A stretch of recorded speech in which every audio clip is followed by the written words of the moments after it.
Lake George Battlefield Moments, a production of the Lake George Battlefield Park Alliance, preserving our area's incredible history. A weekly feature on 93.5 FM and live streaming at lakefm.com.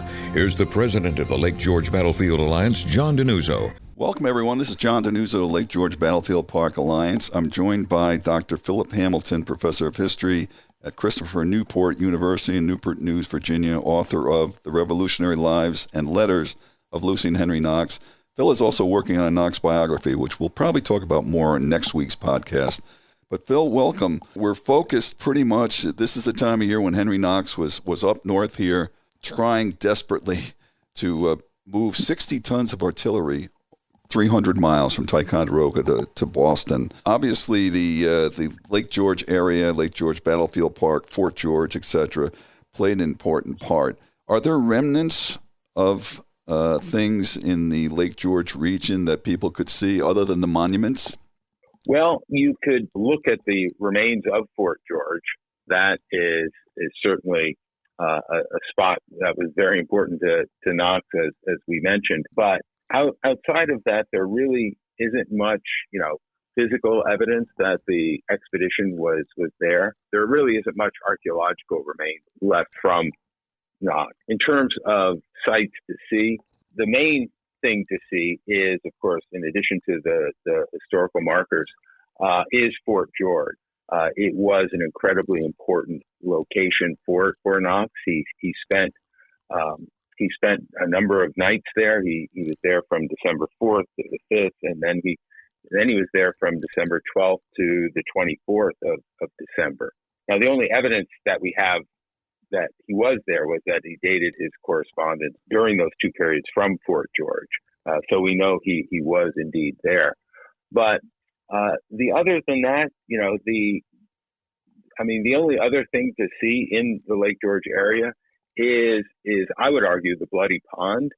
I know the Bloody Pond is associated with the French and Indian War, but there was a marvelous account left by one of Knox's teamsters just as the noble train was leaving Fort George. And they were leaving, before dawn on January 1st, 1776. And a young 12-year-old teamster at the time, he headed one of the columns. It was dark out, and he thought he saw or heard ghosts on the road. And then suddenly one of his horses bolted away in order to avoid stepping on something. And this young boy, he hallooed back to his comrades. And when the hubbub died down, everyone discovered that the horses had been spooked by a drunken soldier asleep in the middle of the road. So if you pass the Bloody Pond in December or January, you have to imagine this young lad leading the noble train out of Fort George and getting spooked by stories about ghosts. Can you give us, Phil, some of the challenges that Knox faced in arranging the wagons and the draft animals to do that incredible transportation? First of all, he had to arrange for what he called his tiny fleet, which I estimate between 15 and 20 vessels to get the cannon from Ticonderoga to Fort George. That was first and foremost. I would argue that the journey across Lake George was the most challenging portion of the journey. But then he had to amass, sleds and draft animals. And there he had some real troubles. He contracted with a Stillwater merchant named George Palmer. And when he told General Schuyler about this contract that he had contracted for the sleds, Schuyler did not trust Palmer and told him to break off those contracts. But then after Knox had gathered the guns at Fort George, Knox heard nothing from Schuyler for about a week. And that led Knox to depart from Fort George to Albany himself to see what was up and where those sleds and where those draft animals actually were. So that was, a real headache for Knox.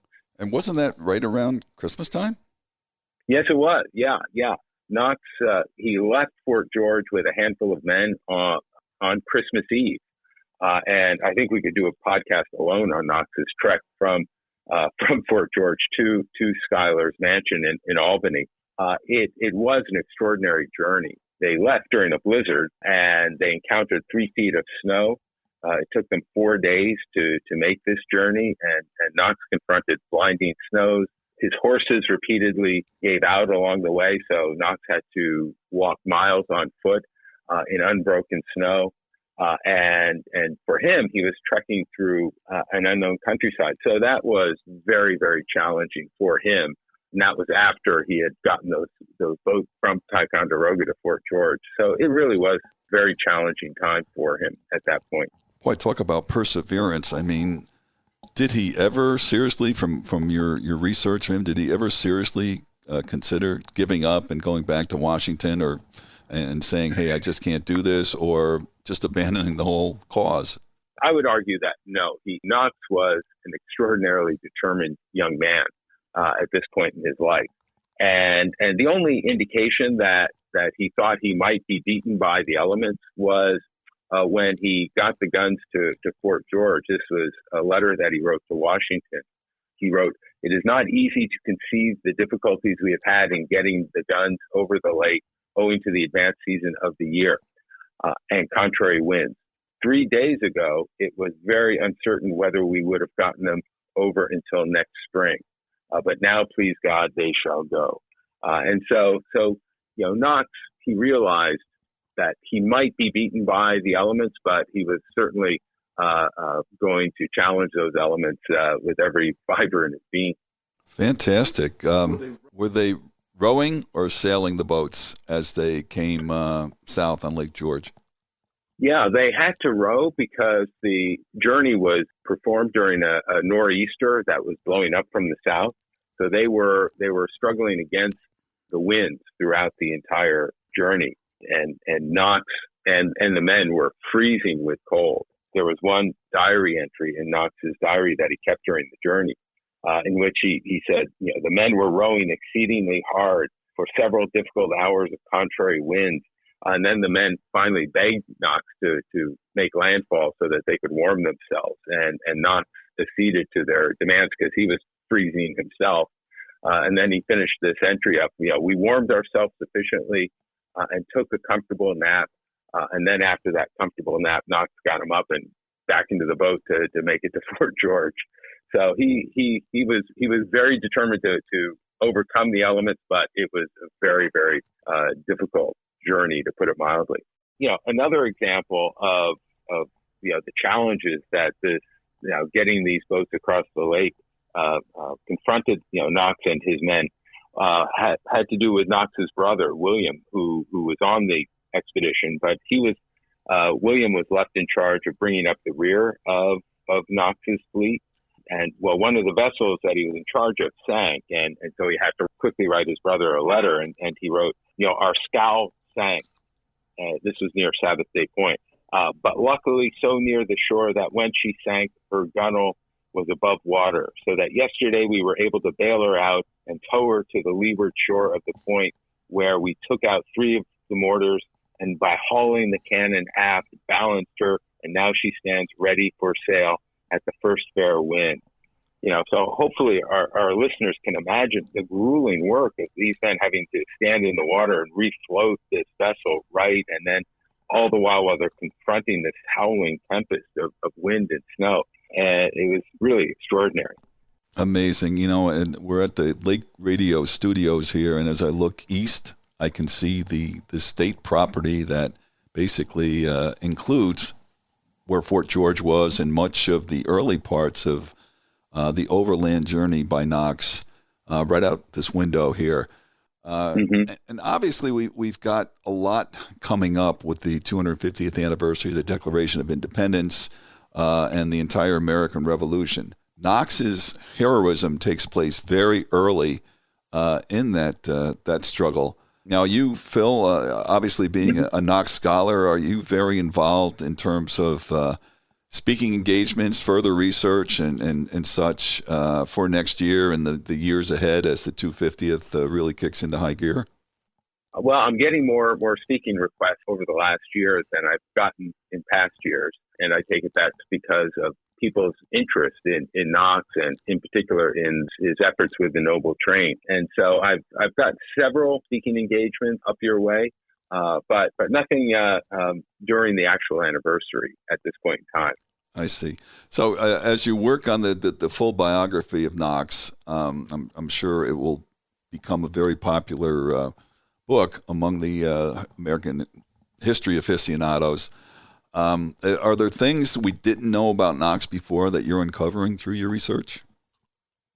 Well, I mean, I think we know he was an extraordinarily driven young man. He was extraordinarily ambitious. What surprised me was his absolute determination to become a so-called great man. And by that term, I mean someone who was, above, everyone else, and to be in the upper echelons of American society. And, he nearly made it. And so what I'm trying to do in the book is to, use him as a touchstone, not only as a way to tell the story of his very eventful life, but also I want to explain the reasons behind the revolutionary generation's, meteoric rise, but also to discuss their eventual decline. Because Knox did have a very bitter and difficult last decade of his life. For better or for worse, Knox lived in two separate worlds. He was born into an age where rank and deference and respect for one's betters shaped society. And Henry Knox, he possessed the exact right skill set to succeed during this era. I mean, he was determined to educate himself, to improve himself. He had a very large and affable and optimistic personality. And he also had the ability to present himself as a gentleman in conversation, manners, and dress. And those talents and those abilities brought him to Washington's attention. And he fought at Washington's side throughout the entire revolution. And together they accomplished, many remarkable deeds. But his very success helped to bring about a very different period in American history, one in which equality and democracy increasingly ruled the day. And I'm going to argue in the book that Knox, unfortunately, was unprepared for this new, more democratic age, and it eventually left him near bankruptcy. Interesting points. We'll explore Knox the man after the revolution more depth at next week's podcast. We'll talk about that era of his life. But meanwhile, you certainly whet our appetite for not only the new book that will be coming out at some point in the future, but The Lives and Letters of Lucy and Henry Knox, which is available on Amazon. It's also available at the Warren County Historical Society in Queensbury. People want to pick up a copy for as a holiday gift or whatever. Phil, thank you. We'll see you again next week on our podcast and on our radio program. Okay, thank you, John. I look forward to it. Lake George Battlefield Moments, a production of the Lake George Battlefield Park Alliance, preserving our area's incredible history. For more on this topic, check out the Lake George Battlefield Alliance podcast, a weekly feature on Lake FM 93.5 FM and live streaming at lakefm.com. For more information, go to info@lakegeorgebattlefield.org and tune in every Saturday morning for Lake George Battlefield Moments.